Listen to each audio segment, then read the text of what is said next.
ki tsaya ki bar guduna, ki tsaya ki bar guduna, yau tsaya ki ta kauna.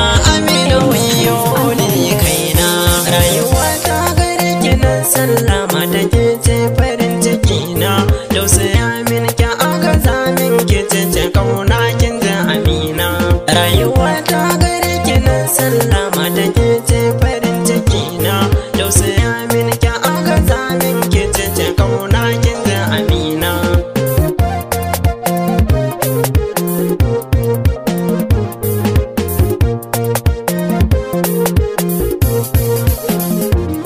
Rayuwa ta gare ki nan sallama da ke ce farin ciki na. Yau tsaya min ki aka zamin ki ta kauna kin da Amina. Sallama ta gare ki nayi masoyiyata, so da kaunar ki gaskiya yi min kanta. Tausaya kin jakar da ruhi ya wahalta, ki kaɗai ce a bar tunani kar da ki bar ni ke Amina.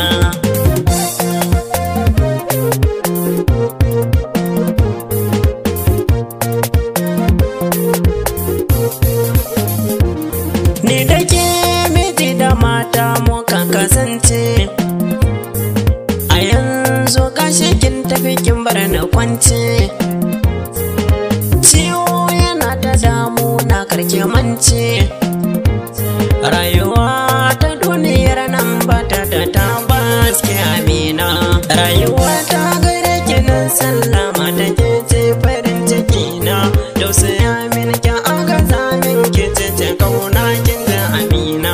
Da a farko ina da hali muna a tare, yanzu kin gaban da ko sisi ke ka tsere.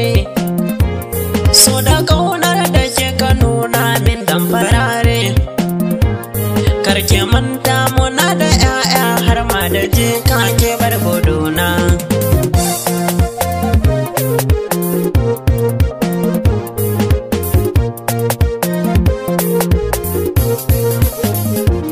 Tunda nake ban taɓa soyayya da kowa ba, sai ke ɗaya tilo da ke na saba.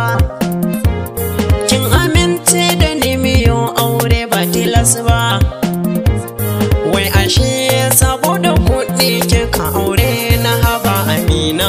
Rayuwa ta gare ki nan sallama da ke ce farin ciki na. Yau tsaya min ki aka zamin ki ce kauna kin da Amina.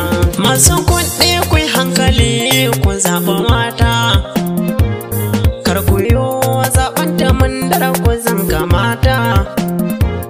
Ni fa amman so ne na ƙarya na ke fahimta, ni ta kurɗan gaske na sha wahala da gaske wurin Amina.